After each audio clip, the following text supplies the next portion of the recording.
yun, in terms of sa women, representation of women sa society. So nakita kasi natin doon, di ba, marami siya yung ibang characters, sila Maria Clara, Rudy, sila Paulita, sila Sisa. And I saw, especially nung mga junior high tayo na nag-perform tayo ng mga plays, na-appreciate natin doon yung iba't ibang characters nila, iba't ibang representation nila. So yung first, yung kay Maria Clara, pinipin ko, meron sa inyo yung mga pinapanood na si Maria Clara, very ano siya. Nakikita mo kung gano'n pa-control yung mga babae sa polo na yun. Kumbaga, kung ano yung sasabihin ng family ko, or kung ano yung acceptable sa society, yun yung gagawin ko. Dapat obedient gusto mo sabihin, hindi na lahat ng gagawin. Lang sasabihin nila gagawin ko. Sa panahon na yun, hindi naman kasi ganun yun.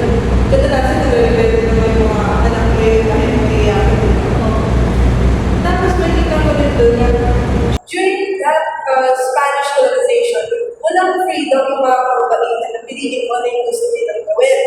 Hindi nga sila nakapagparan kung sila stay at home, papaganda ka lang, ganyan, kahanap ka ng asawa mo, dahil yung educated. Tapos sa ibang characters naman, kung hindi ka naman upper class, kagaya nila Maria Clara, kung kagaya pa rin Sisa, di ba very tragic yung buhay niya. Diba? So, pagka-hirap na naman ng panahon na yun, talagang helpless ka. Yung hindi ka tutulungan kahit mag-government, kahit sobrang naghihirap ka na. Ganun din pinahuli. Yung hindi mo pinakabuso siya mga friars, tapos gusto niya sabihin yung mga ginagawa sa kanila, yung pinagawa. So, ending, nagpakamatay na lang din siya. Tapos, sino ba ba? Si Paulita, yung isa sa pinakayaman na para sa middle class siya. Nakikita mo naman doon na kapag meron ka doon Espanyol or somehow kahit nasa upper class ka, mas maganda yung trato sa'yo ng mga hindi naman siya necessary.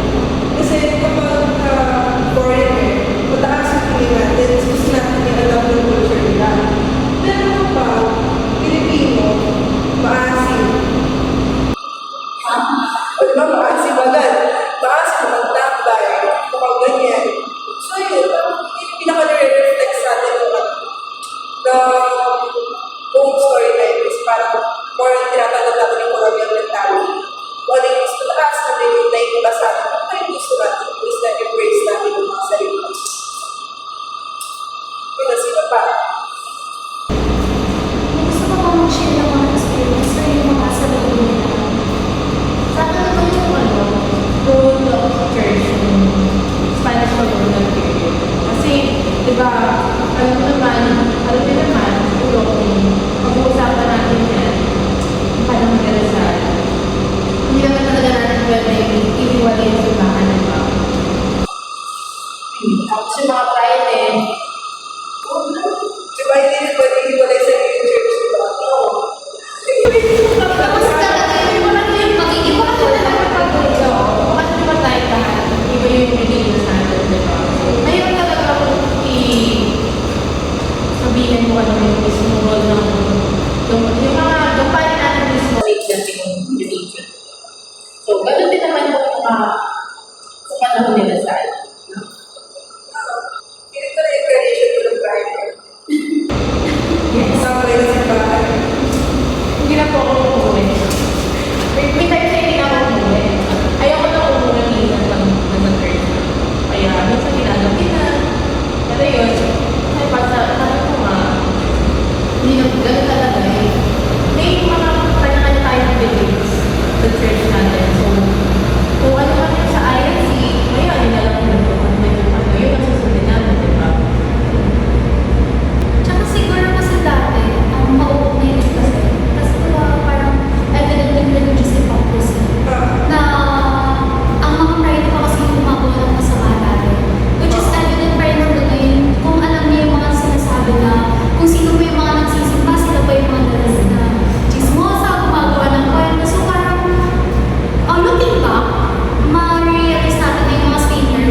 mabisa na paraan ang pagdating sa paghahanap ng kalayaan. So, madalas yun na topic of debate. So, paano kayo hinahanap ako?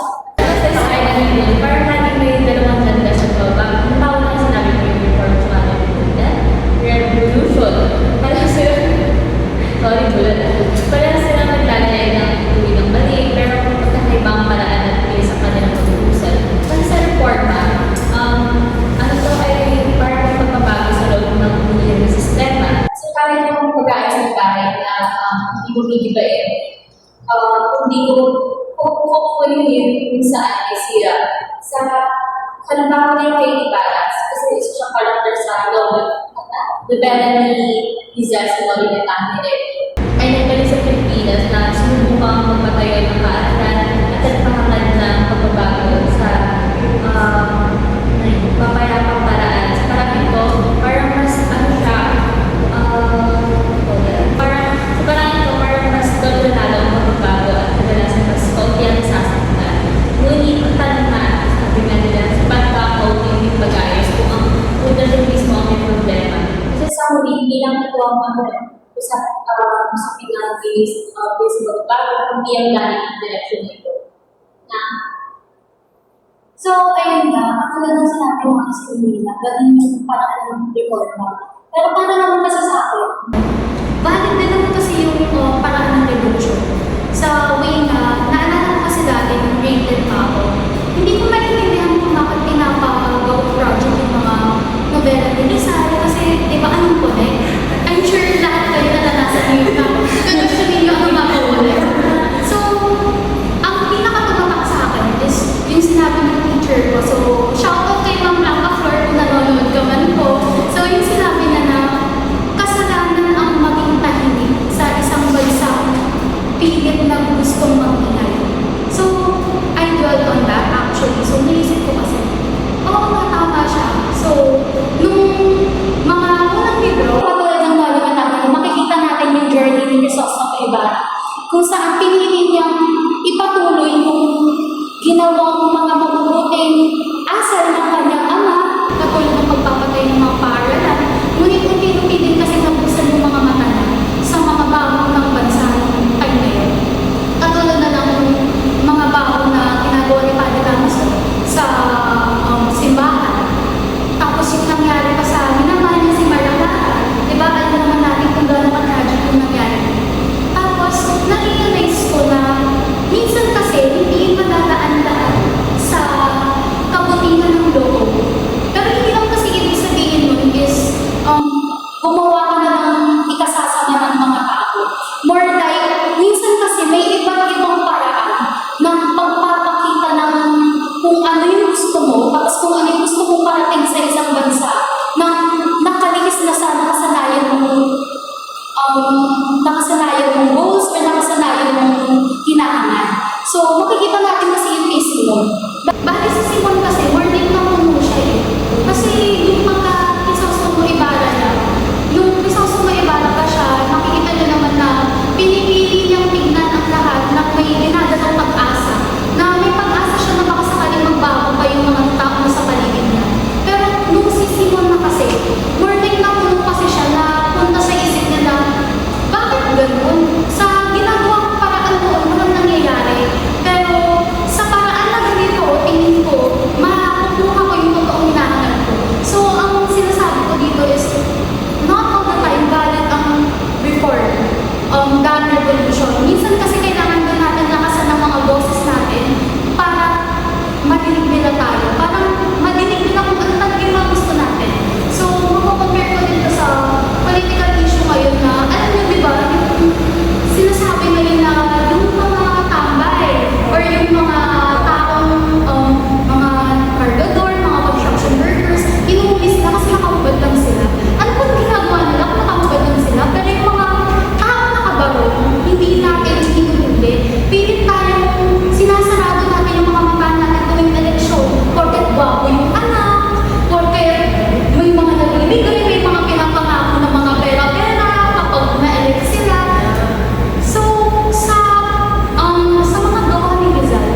drama yung mga ating kababayan, ano sa Spanish colonial period. And isa pa yung sa ano, may syndicates, di ba? Yung sa church. Sila din yung mahalas ano dun. Then, pag-usapan din natin before, di ba? Third person. Then, mayroon pa kayo din natin. Alam ba kung ano yun? Yung social injustice. Alam mo, hindi yun nawawala. Kasi ang naman yung, nakikita-kita pa natin siya ng ganyan. Narinig ko yung balita sa daily news. Ano yun? Yung tungkol sa ano? Sa 50-year-old na lalaki, ano siya? Driver siya. Tsaka, nangyari ko ano, June 5, 2020. Ang nangyari is, in-arrest ko siya. Alam niyo kung bakit? Bakit? Nagnabaw siya ng dalawang gusto. Isipin niyo. So, doon, ano, I mean, syempre masama yung pag-nakaw. Masama lang talaga. Pero, kailangan din natin tingnan yung, bakit? Bakit? Nagnabaw yung mga tao.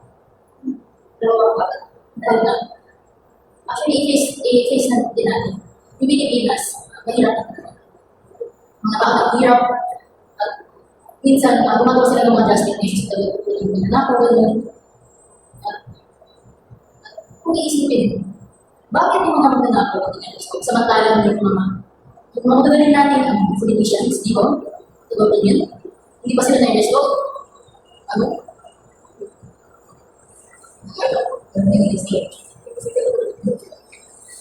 Kasi alam naman natin yung pagbabahanan, di ba?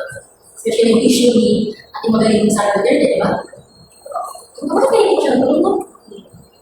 Parang, ito, meron akong characters sa mga natin, naalala nyo si Sista. Siya, di ba yung sabihin ng baliw? Pero paano siya naging baliw? Naalala niyo yun? Nangyari kasi, si Sisa hindi yung, siyempre normal pa siya. At hindi naman magiging baliw yung mga tao kung wala sila ginagaanan, di ba? Tsaka, di ba narinig niyo yung dalawang anak niya? Isang anak niya, si Christine. Si Christine, batang-bata pa, at in-accuse siya na nagnanakaw. At ang ginawa sa kanya is, nakakatulong dugo. Isipin ko batang-bata, in-accuse siya ng mga Friday. Ang sobrang petty. Like, ang bata-bata, pinapatay ng mga Friday noon. Isipin ko yun, isang malaking krimen yun.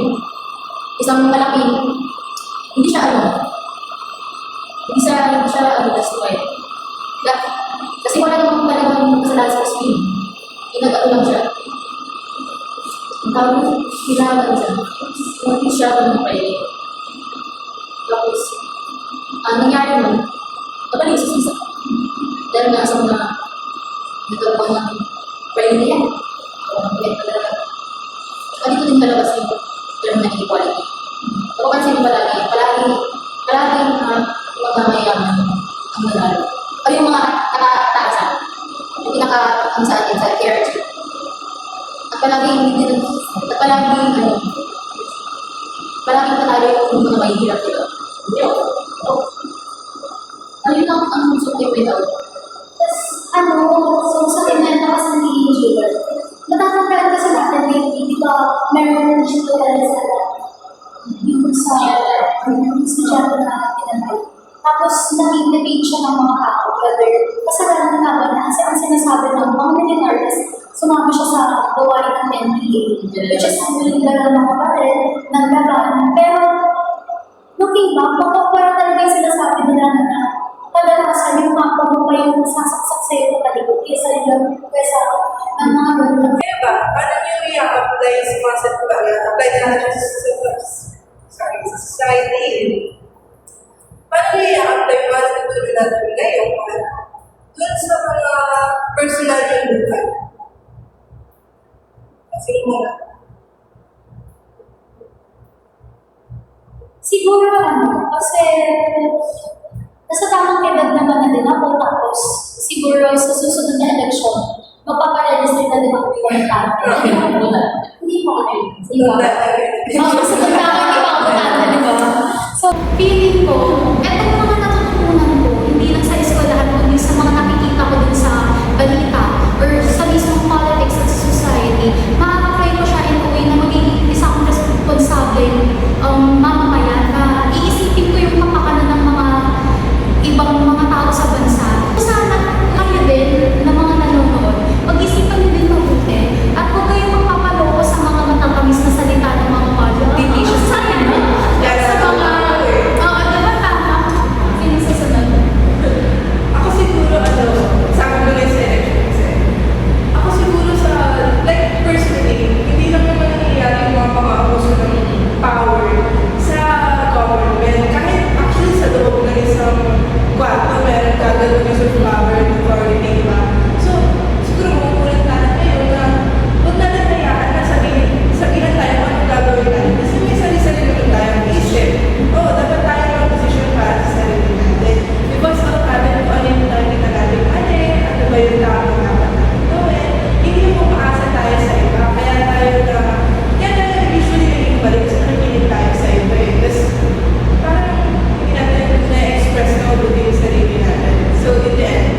Ang bago na yung mga hindi naman sa, like, napapalitan sa TV, sa mga napapalitan, sa mga show, parang, totoo siya nangyayari talaga sa totoong buhay. Yan sa hospital. Yung magpagmahirap ka, hindi ka pwede kaya so, parang unfair. Ano yung tipo, kailangan ba pera ko namin bago tayo apply? So, parang yung mga may hirap, para sila nagagawa. Kasi namahirap na sila, tapos parang, sobrang unfair. Ano mo yun, parang may mga hirap, lalo ng hirap, kasi mga mayaman, lalo ng mayaman. Diba? Kaya parang unfair, dapat ba may pera agad bago pa nagpagulugin ng doktor. Parang hindi siya para sa mga baby. Kaya parang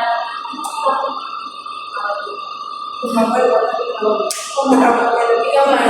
kasi yung pag-aaral isang